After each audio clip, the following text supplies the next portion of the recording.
On the day of the celebration, my son and daughter-in-law arrived with noticeably tense expressions and forced smiles. Dad, Mom. It's been a while. Nice to meet you. And congratulations on your 25th wedding anniversary. Welcome. I'm so happy you both came to celebrate with us today. I responded cheerfully, trying to help them relax. I went all out and prepared dinner for you two who came from afar. What? You, Dad? But, since I'm not used to it, I'm still not quite finished. Despite his confusion, my son Justin took a seat, accepting my husband Andrew's kind gesture. Meanwhile, my son's wife Rachel headed to the kitchen where my husband was. If it's still in progress, I'd be honored to help. As I wiped the table, I felt the lively atmosphere that comes with having the family gathered together. All right, the food is ready. Let's have a toast. With the biggest smile I've ever seen on him, Andrew handed me a glass and said, I'd like Mary, who has worked the hardest, to lead the toast. Touched by Andrew's kindness, I took the glass. With my heart pounding, I slowly raised the glass and took a deep breath. May this happiness last forever.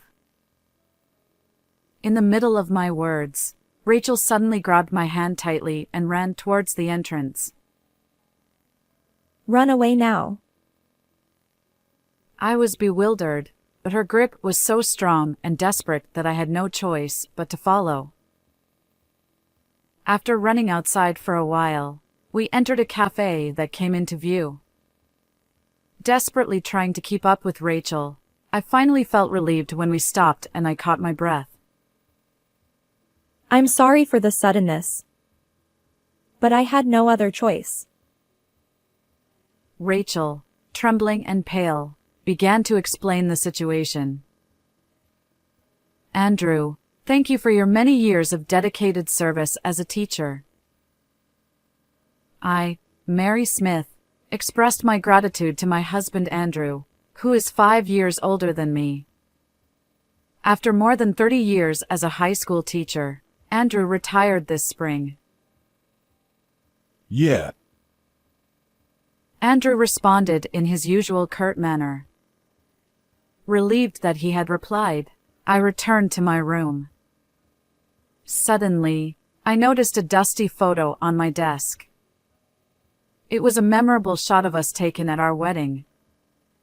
Both of us were beaming, and I couldn't help but sigh. If only we could go back to those days. When we first got married, Andrew was kind. He would express his gratitude and appreciation to me every day, and he always enjoyed my home-cooked meals. He would accompany me on shopping trips, carry even the smallest bags, and always showed concern for my health. However, as our married life progressed, Andrew gradually started to interfere with my household chores. At first, it was small things like making sure the eggs were cooked over easy or vacuuming every day. These were things he never mentioned during our newlywed days, and I was puzzled. But I was happy, thinking that Andrew was finally being honest with me, so I complied. However, as time went on, Andrew's criticisms increased. By the time our son started elementary school, Andrew would harshly scold me for even the smallest things that displeased him. He treated our son Justin just as strictly. If you have time to play, you should study. You're a boy, so don't cry no matter what. He demanded high academic performance from Justin, who was still in elementary school, and would severely reprimand him if he wasn't at the top of his class. This invisible violence was slowly but surely tormenting us. Andrew continued his reprimands and remained largely indifferent to household matters. By the time Justin entered middle school, Andrew's violence was no longer just verbal. Why did you only get this score? Apparently, Justin had made just one mistake out of 5 subjects on a test. Andrew, unable to hide his anger, tore up the test on the desk in a fit of rage. Being the top of his class is an incredible achievement. It means nothing if it's not perfect. Why did you get this one question wrong? Despite my fear, I spoke up, hoping Andrew would acknowledge Justin's hard work. Everyone makes mistakes. It's your fault for spoiling him. Because of you, I'm humiliated. Andrew raised his voice and finally struck me. All I could do was endure until he was satisfied. I'm sorry. I'm sorry. I kept apologizing, telling myself that if Andrew was satisfied, he wouldn't turn his anger on Justin. To protect Justin, I gritted my teeth and endured. Even when Justin became a high school student, Andrew didn't change. What on earth are you doing? Aren't you upset that Justin lost? That day, Justin, who had joined the soccer team, lost a match, and I was being blamed for it. Justin was playing his first match, and he was chosen as a regular member even though he's a freshman. That's an amazing achievement. Don't be ridiculous. Being a regular member means nothing if he loses. With that, Andrew slapped my left cheek hard. Holding my stinging left cheek, I desperately tried to keep Andrew's anger from turning towards Justin. The opponent was the top team in the state. Justin even scored 2 goals against them. If he can score 2 goals, he can score 3. Then he slapped my right cheek hard. Tell him that if he produces such a disgraceful result again, I won't be lenient. Andrew seemed satisfied after hitting both my cheeks hard and left with a parting shot. I told myself that I would never let him lay a hand on Justin. As I iced my cheeks, I kept repeating this to myself. Andrew would become violent with me every time Justin's grades or test results came out. Mom, your face. With a tearful expression, Justin rushed over to me. This will heal soon, I said, trying to force a smile to reassure him, but my swollen cheeks wouldn't cooperate. It's my fault, isn't it? No, Justin, it's not your fault. But if I had gotten better grades. Please, Mom, stop protecting me. His plea pained my heart. It's a parent's job to protect their child.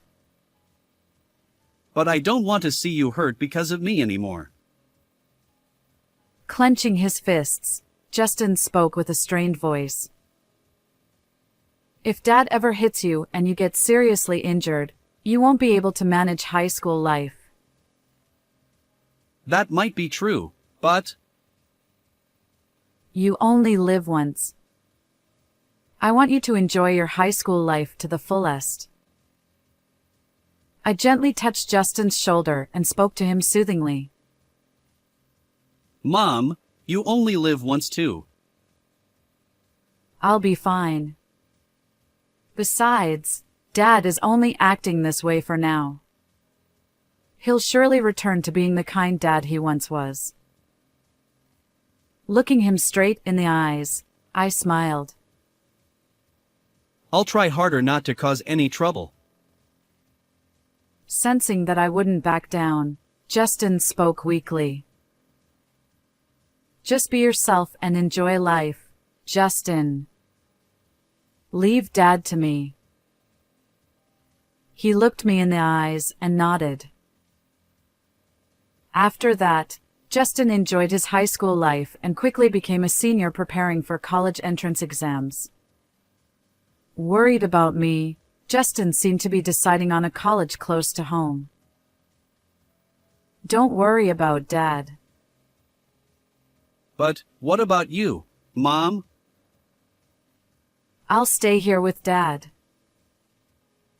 Justin looked at the marks on my arm with a pained expression. Are you sure? Yes. Besides, you know my health isn't great. I might not be able to handle a big change. In fact, I had often fallen ill while traveling. All right. Though he seemed dissatisfied, Justin relented. After much effort, Justin was accepted into his desired university, which was quite far from home. Despite Andrew's frequent complaints about Justin, he was pleased that Justin had been accepted into a prestigious university. Take care. Mom. I'll do my best. With tears in his eyes, Justin held my hand and said goodbye. After Justin went off to college, Andrew's violence stopped, but his scolding continued. Another cold? Are you faking it? Don't walk around in front of me looking so shabby. He often criticized my health and appearance, but it was better than being hit. My solace during those days was the messages from Justin. They were about trivial things like the seasons or the town he lived in, but it was clear he was always worried about me. This year, the watermelons are plentiful and very sweet. I wish you could come and try them. Really? If I'm feeling well, I'd love to visit. The air is fresh, and I think it would be a comfortable environment for you too. Thank you for worrying about me. Thanks to Justin's frequent messages, I didn't feel lonely and could endure Andrew's scolding. That life continued for over 4 years. Justin graduated from university and married a local woman. When I told Rachel about you, she said she wants you to live with us. This was a message from Justin, as usual. I had heard that Rachel, Justin's wife, was a very cheerful and lively woman. I don't want to interfere with your newlywed life, but I appreciate the thought.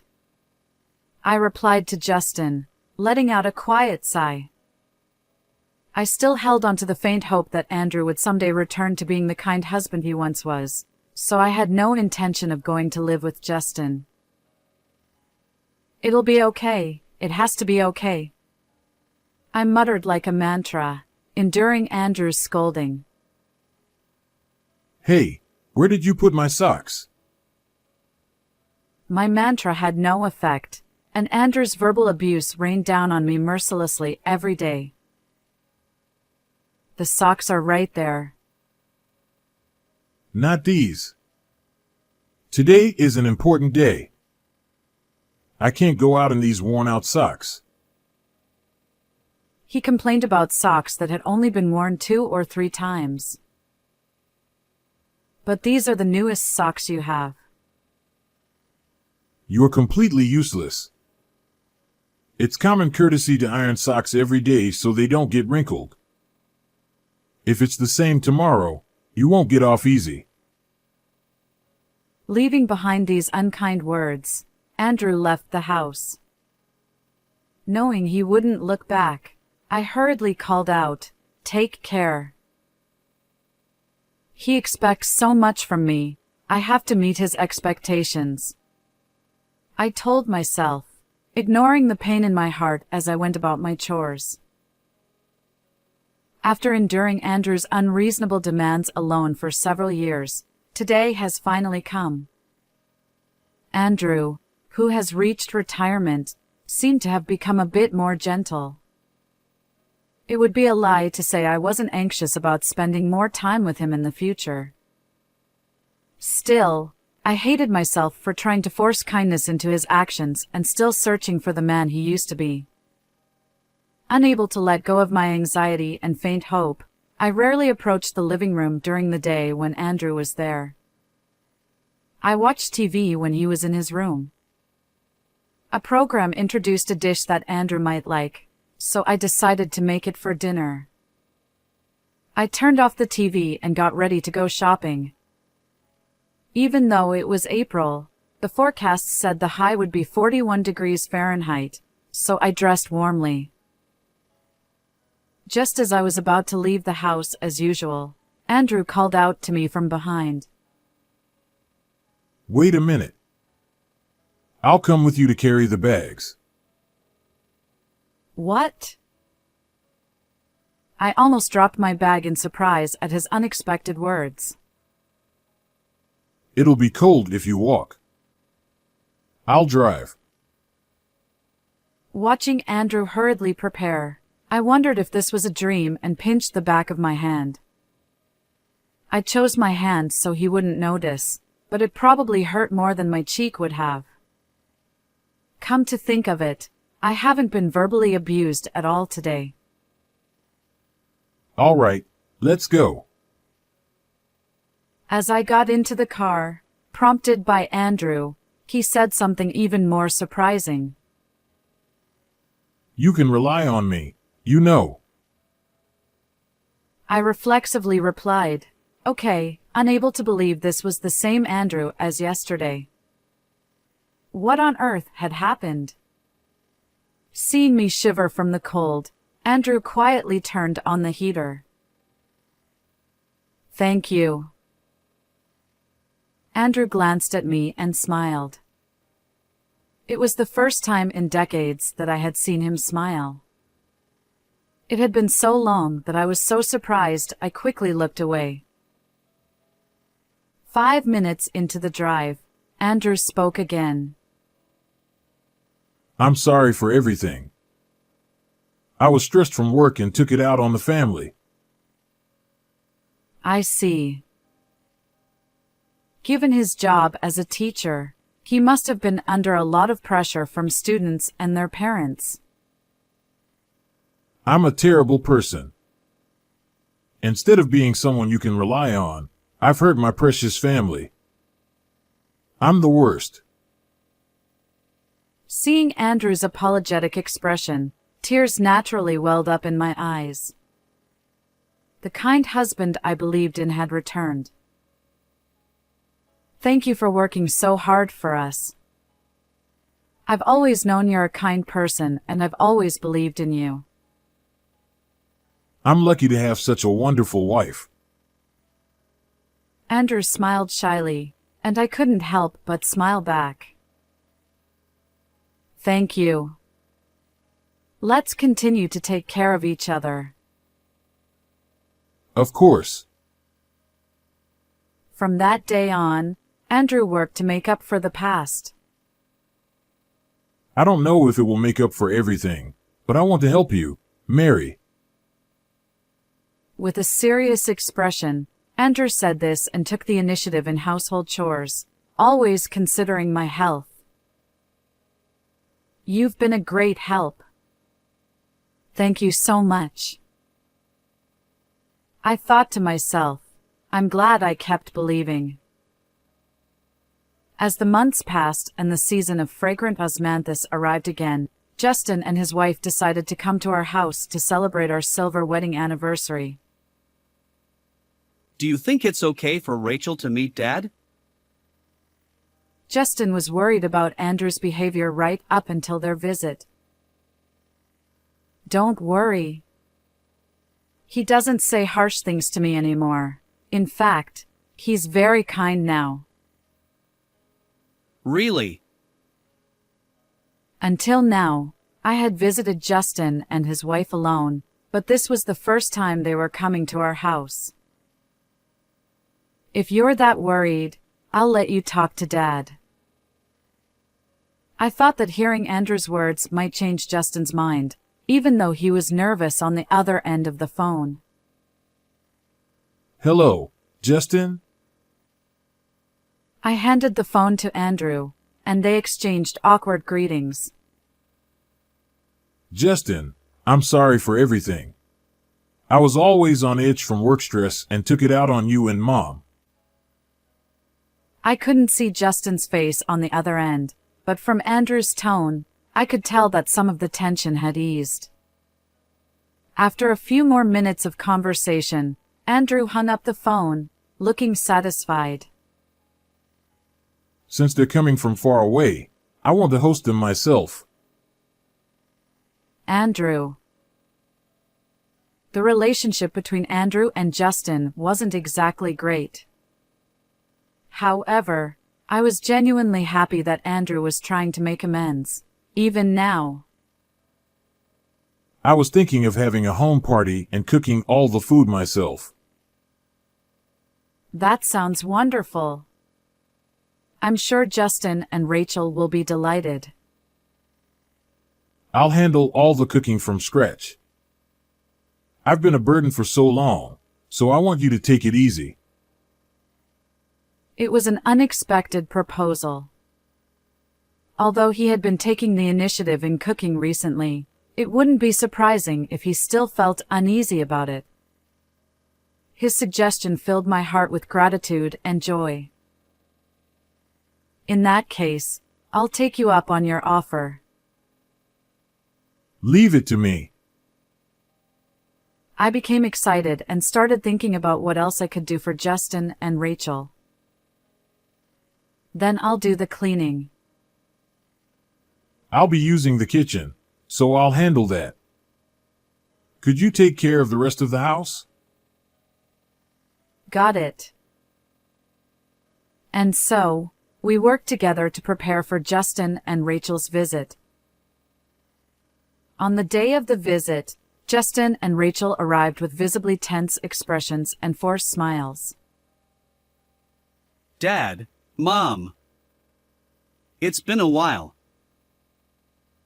Nice to meet you.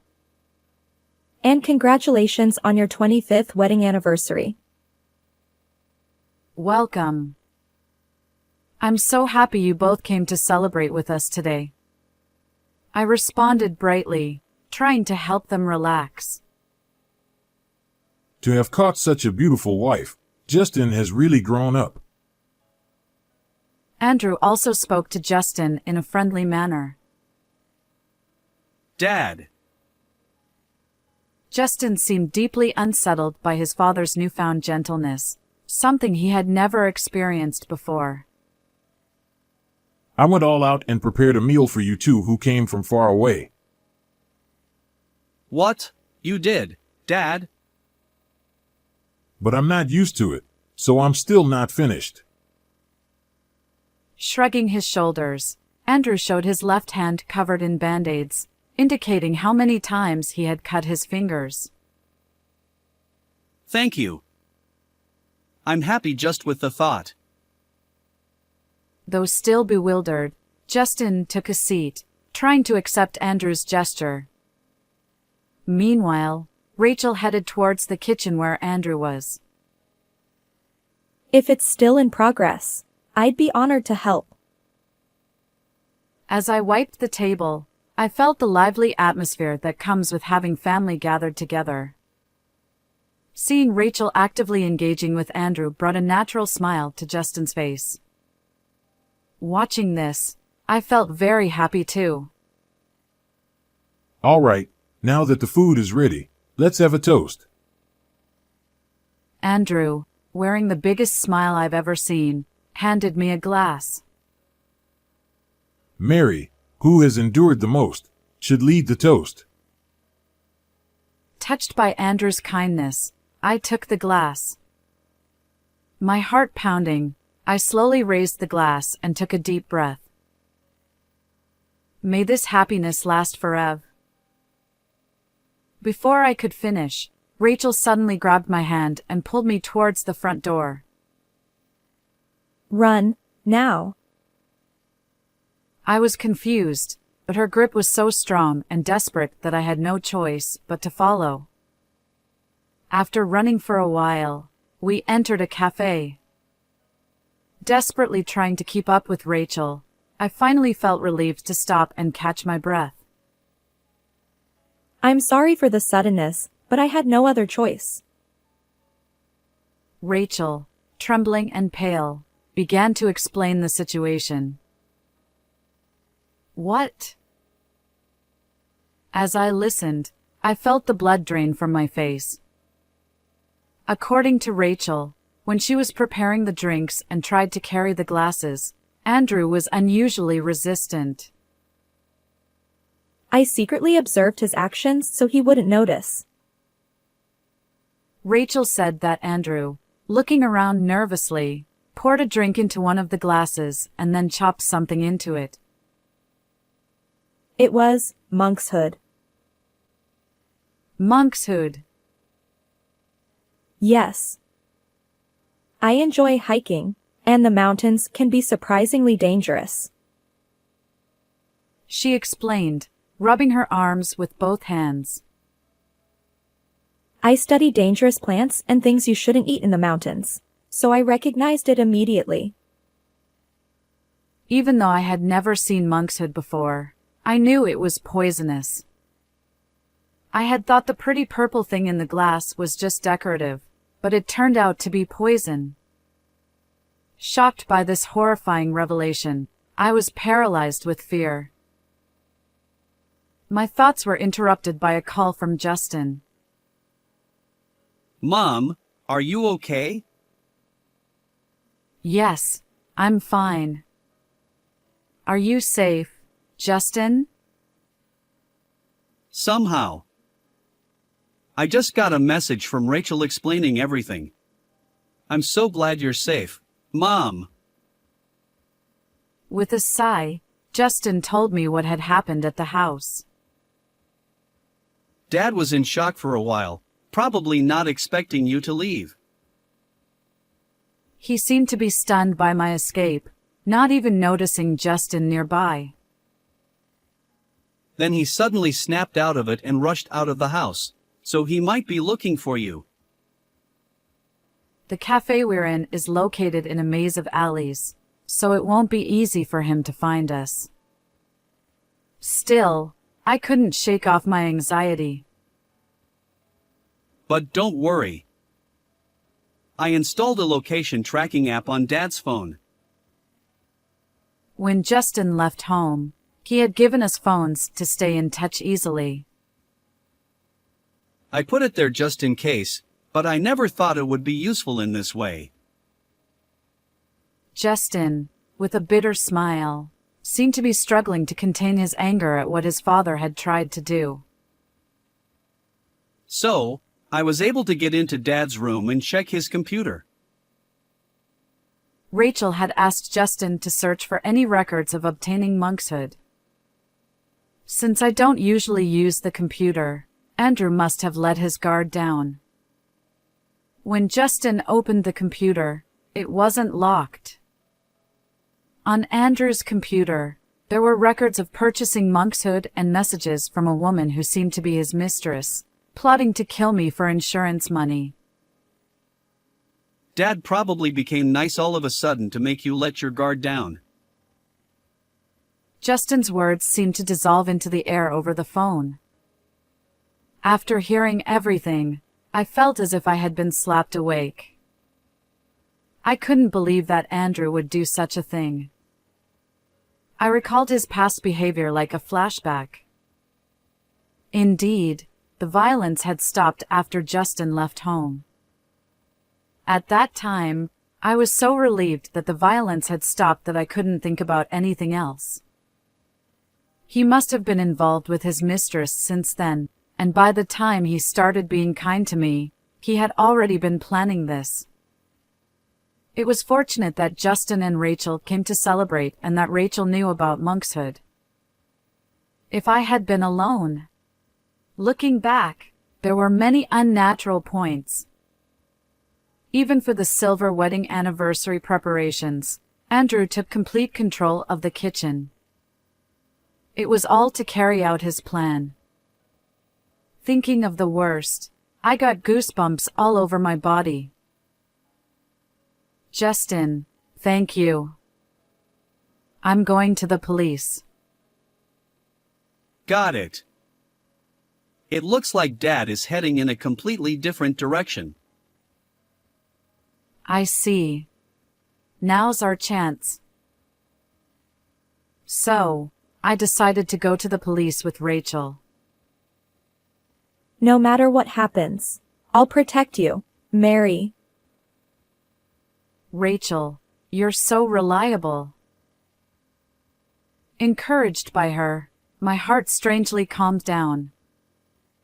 Rachel's inherent brightness lightened the atmosphere. After that, my divorce from Andrew was finalized without any issues. The three of us returned home, tired from the ordeal but somehow looking relieved as we glanced at each other. I talked to the lawyer, and Dad will have to pay alimony. Thank you for everything. By now, I had no sympathy left for Andrew and felt a weight lifted off my shoulders. Additionally, due to the long-term emotional and physical abuse from Andrew, I had been regularly seeing a doctor, which led to Andrew being taken into police custody. Thanks to you, Justin, we quickly found Andrew's whereabouts, and the alimony was paid from his retirement money. I can't thank you both enough. It seems his mistress also faced consequences. The woman who had apparently been plotting with Andrew was identified through his computer and was promptly arrested. Now I can live without fear. My heart was shattered by Andrew's betrayal after supporting him for so many years. However, I forced a smile, not wanting to worry Justin and Rachel. Mary, would you consider living with us? I appreciate the offer, but I'm fine on my own. I didn't want to be a burden to Rachel, given my weak health. The last thing I wanted was to trouble my son and my daughter-in-law. You protected Justin with your own body, and now we want to protect you. As she said this, Rachel hugged me tightly. Rachel. In my line of sight, Justin nodded with a gentle expression. Thank you. It would be reassuring to have you both by my side. So, I moved into Justin and Rachel's house and started a new life. The one concern I had about my health turned out to be unfounded, as I felt miraculously better after the move. Because of this, I was able to do things I had previously held back from and visit places I couldn't before, making every day feel fresh and new. Today, I woke up with the sunrise, opened the window, and breathed in the outside air, enveloped by the characteristic warmth of summer. After preparing breakfast, the three of us sat around the table. After finishing our prayer, I reached for the mayonnaise. Mayonnaise is a must for fried eggs, I said firmly to Rachel, who was about to sprinkle salt on her fried egg. No, Mary. It has to be salt. Even such trivial disagreements felt natural, and I finally felt like I had found true happiness. You too. If you don't eat quickly, we won't be able to go anywhere. Justin said, almost as if he were coaxing children. Where are you taking us today? How about we go to a farm and have some soft serve? Sounds fun. I need to make sure I have my sun protection ready. As I interacted with the two of them, I felt the true sense of family and love that I had finally found, and I vowed to continue working together with them. May this happiness last forever. I quietly whispered the words I couldn't say that day, my heart filled with joy. How did you like this story? Please don't forget to subscribe to the channel. See you in the next video.